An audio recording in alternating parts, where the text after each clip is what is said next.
Tēnā koutou katoa. Huria Marae. Ko ngā hapu ko ranginui, ko ngai tamara waho, ngai terangi me Ngāti Pūkenga. The Poukai was established at Huria in 1958. I tū tēnei Poukai I runga I te whakahau o Maharaia ki te Kiingitangsa I te tau 1958. Maharaia Winiata was the most able, competent and trusted Māori advisor that Te Puea Herangi had. His father had been a very close friend of hers. Maharaia's background in education was strong. He trained at the Trinity Methodist Theological College and later graduated at the Auckland Teachers College and was awarded the Nuffield Scholarship in 1958. He then travelled to Edinburgh, where he completed his postgraduate studies in anthropology at the University of London. His PhD subject was shifting patterns of authority from tribal chiefs to younger Pākehā, educated Christian and professional Māori leadership. Nā Maharaia te tangata I tūturu pono a te pue herangi kāia. Nāna ka pue ake ko ngāna ake whakaaro mō te kingitanga, hoki me te kingitanga anō. E mana kohia e Maharaia kia ngā mātauranga a Pākehā ki roto iai anō.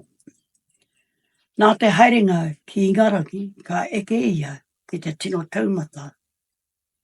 Ka whiwhi I tana tākutatanga, I te whare wānanga o rānana, I tā wāhi I Ingarangi.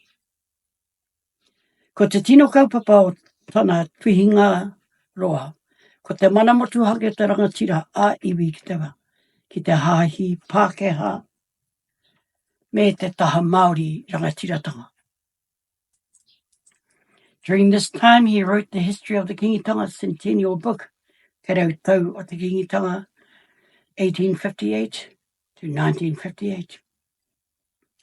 Maharaia wrote of the structure which evolved at Pukawa in 1856.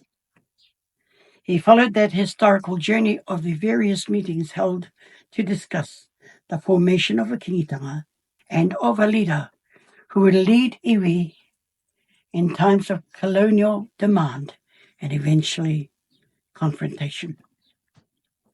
Maharaia wrote of the inauguration of Potatau Te Wherewhero at Ngāruawahi on the 2nd of May, 1858.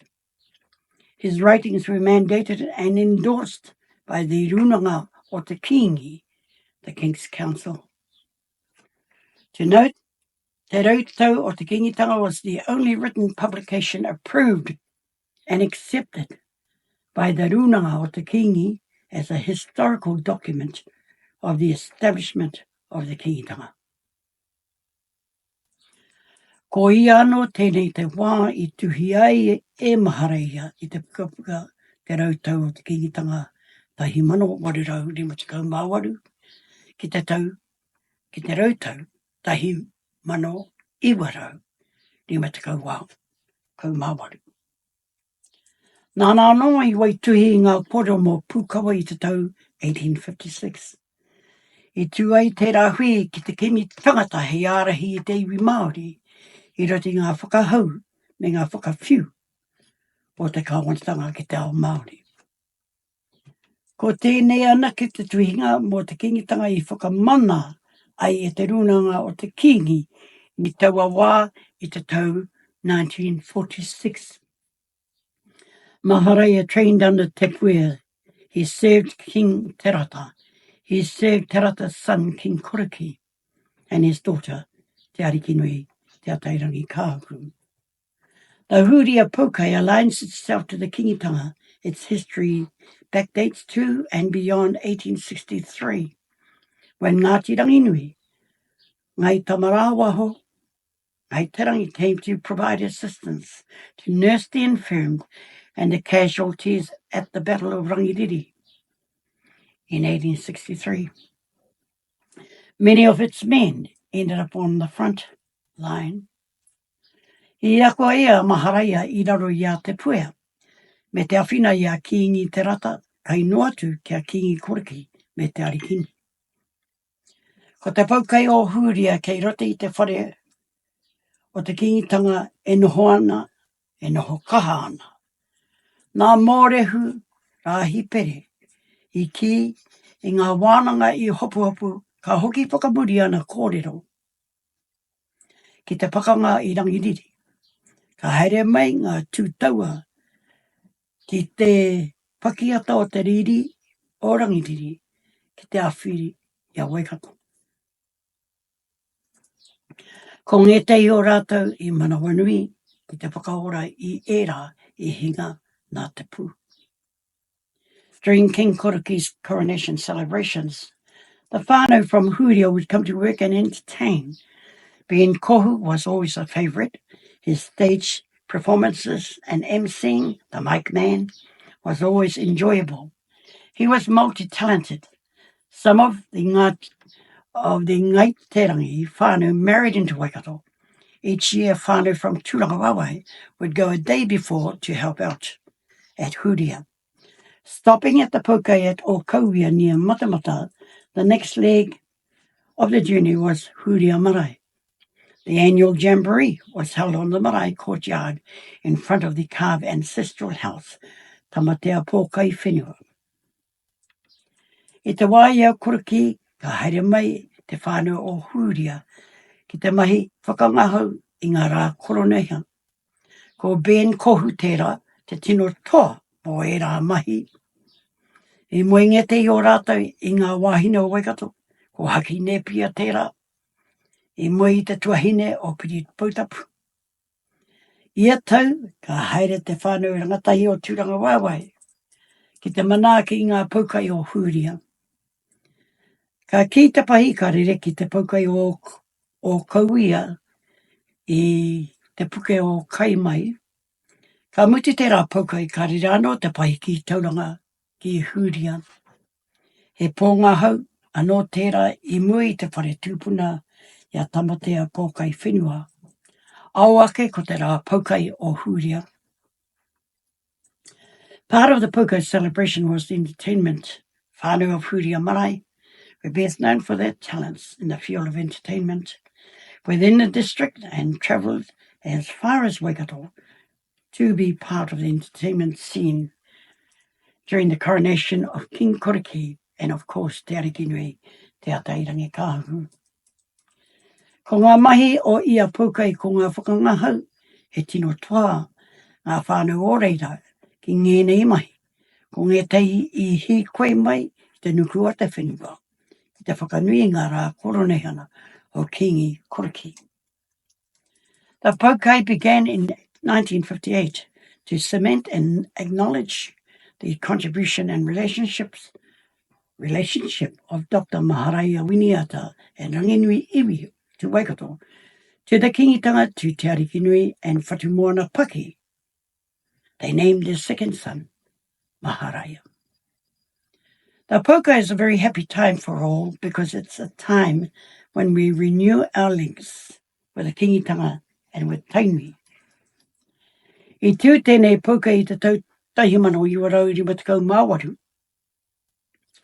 Hei whakakotahi I te whanaungatanga o Maharaia o Ranginui kia Waikato.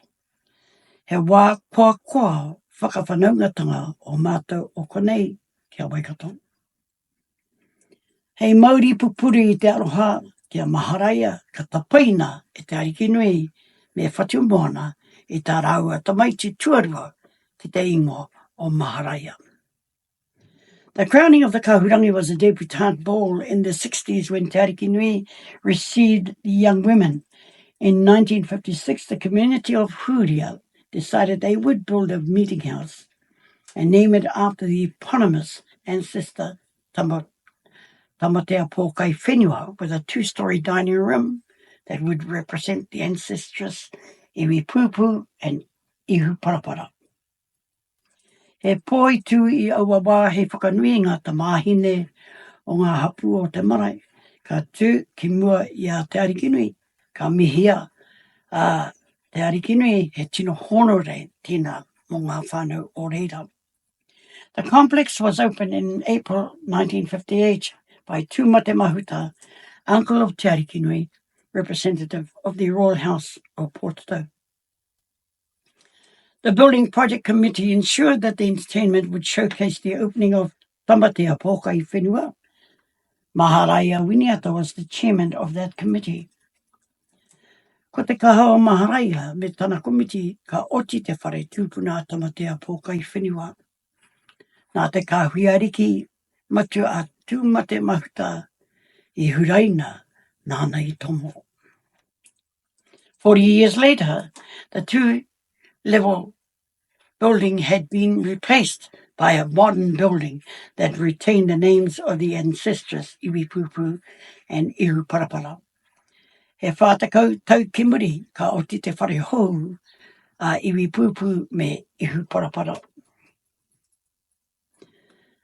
When we think about our relationship with regards to our families there at Ranginui, Tauranga Moana,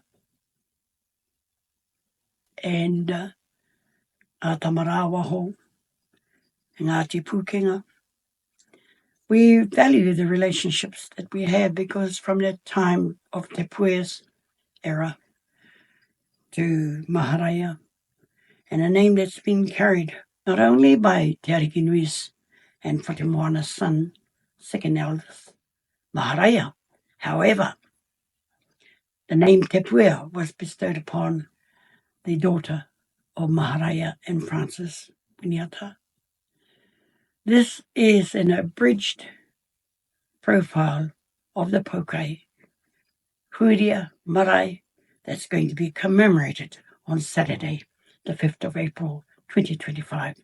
Mamae Takerei, Te Taura Hiri Te Tangata, Tainui Live 95.4 FM.